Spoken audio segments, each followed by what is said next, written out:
ভাই এই মুহূর্তে সবথেকে বড় খবর এসেছি আমি মুর্শিদাবাদ মিডিয়া আপনাদের কাছে সত্যটা প্রকাশ করার জন্য। যেহেতু সামনে বিধানসভা ভোট আর এসআই বাংলায় রাজ্যে চালু হয়েছে, যে কথা আপনাদের কাছে আমি বলতে চাইছি ভাই, আপনারা জানেন যে 34 বছর বাংলা রাজত্ব চালিয়েছে সিপিএম পার্টি। পশ্চিম বাংলায় ভাই বলা বলি কথা দুর্নীতি হয়নি, মানুষের হাহাকার হয়নি, মানুষের চাকরি ছিল, কাজ ছিল, 100 দিনের কাজ ছিল, মানুষ সুখে শান্তিতে ছিল। সিপিএম পার্টিটাকে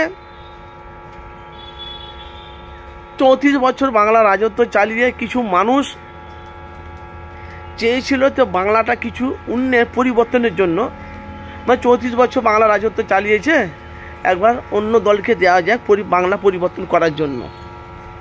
এই বাংলা পরিবর্তন করতে গিয়ে এখন পশ্চিম বাংলা পুরো দুর্নীতিতে ভরে গেছে। আপনারা দেখেন না, সিপিএমের জামানাতে বিজেপি দলটা ছিল না, আর এখন পশ্চিম বাংলাতে আপনারা জানেন যে সামনে বিধানসভা ভোটে 294টা সিটের মধ্যে একটা সিট পেয়েছে আইএসএফ এর চেয়ারম্যান নওশাদ সিদ্দিকী, আর 70টা সিটের মধ্যে 67 সিট আছে বিজেপির, আর বাকি সব তৃণমূলের, আর দু একটা এদিক ওদিকে সিট ছড়িয়ে আছে।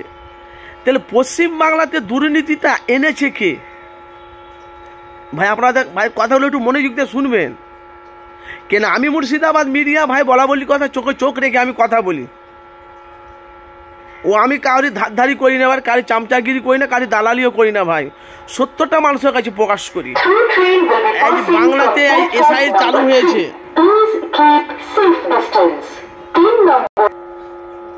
আমরা জানি যে তৃণমূলের 2011 থেকে 25 পর্যন্ত তৃণমূলের উন্নয়ন বেশি, মামাটি মানুষ। 2021 থেকে আইএসএফের দলটা 5 বছরে সারা পশ্চিমবাংলা আনাচে কানাচে একটাই কথা, আইএসএফ ডানে বামে সামনে পেছনে। আর এই বিজেপি সরকার যবে থেকে বাংলাতে এসেছে আপনারা দেখেন বাংলাতে দুর্নীতিতে ভরে গেছে, উনি যেটাই চাইছে সেটাই হচ্ছে। কিন্তু আজকে আমাদের বাংলার মুসলমান যদি, হিন্দু মুসলমান যদি, আমি আমার মুসলমানের কথাই বলছি আমি ভাই, আমরা কোনো হিন্দু মুসলমানকে আমরা কোনো জাতি নিয়ে আমরা ঝগড়া আমরা ভেদাভেদি করি না। এই যে ওয়াকাফ বিলটা যে পাস হয়েছে আমাদের বাংলাতে ভাই, আমাদের হিন্দু মুসলমান মিলেমিশে আমার একতা হয়ে আছি। কিন্তু আজকে যে বিজেপি সরকার বাংলাতে এসে পুরো মুসলমানের হিন্দুদের একটা, আমরা পশ্চিম বাংলা হিন্দু মুসলমান আমরা এক জায়গায় আমরা সব উঠা বসা খাওয়া দাওয়া করি, আমাদের কোনো ভেদাভেদ নেই। এই বিজেপি সরকার ধর্ম নিয়ে রাজনীতি করছে। এসআই দেখেছেন, বলছে বাংলাদেশ থেকে যারা হিন্দুরা এসেছে তাদের রাখা হবে, যারা মুসলমান তাদেরকে তুলে এলে চ্যাংতোলা করে ফেলে দেওয়া হবে, অথচ সুন্দরবনে, অথচ বাংলাদেশের বর্ডারে।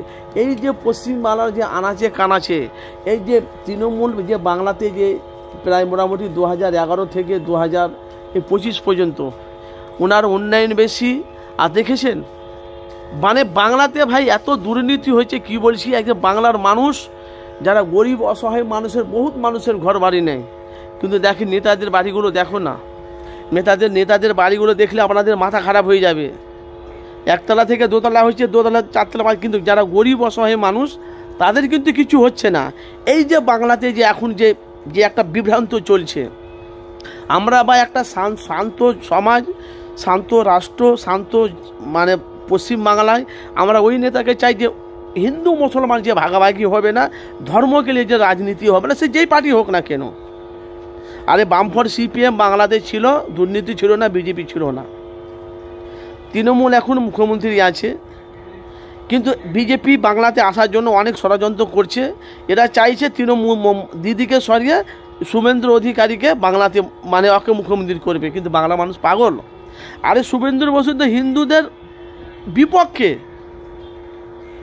না, হিন্দুদের পক্ষে আর মুসলমানের বিপক্ষে। তো আপনাদের সমালোচনা করবেন যে দুর্নীতিতে এনেছে কে বাংলায়, এটাই আপনাদের কাছে সমালোচনা ভাই। বাংলাতে দুর্নীতিটা কে এনেছে? নওশাদ সিদ্দিকী, মমতা ব্যানার্জি, তোমার কি হচ্ছে রাহুল গান্ধী, সিপিএমের সেলিম, না বিজেপি। আপনারা তো জানেন দুর্নীতি বাংলাকে। এই জন্য আপনাদের কাছে সরাসরি আমি এসেছি। আগামী দিনে 26শে বিধানসভা ভোট, ওই মানুষকে ভোট দেবে যে ধর্ম নিয়ে রাজনীতি করবে না, উভয় পক্ষে মানুষ। আপনারা জানেন আব্বাস সিদ্দিকী বলেছে কোনো ধর্ম জাত দেখবি না, সবারই পাশে গিয়ে দাঁড়াবি, মানুষ তোকে চাইছে। এই বাংলাতে তো নওশাদকে বাংলা মানুষ চাইছে। আপনাদের মতামত জানাবেন।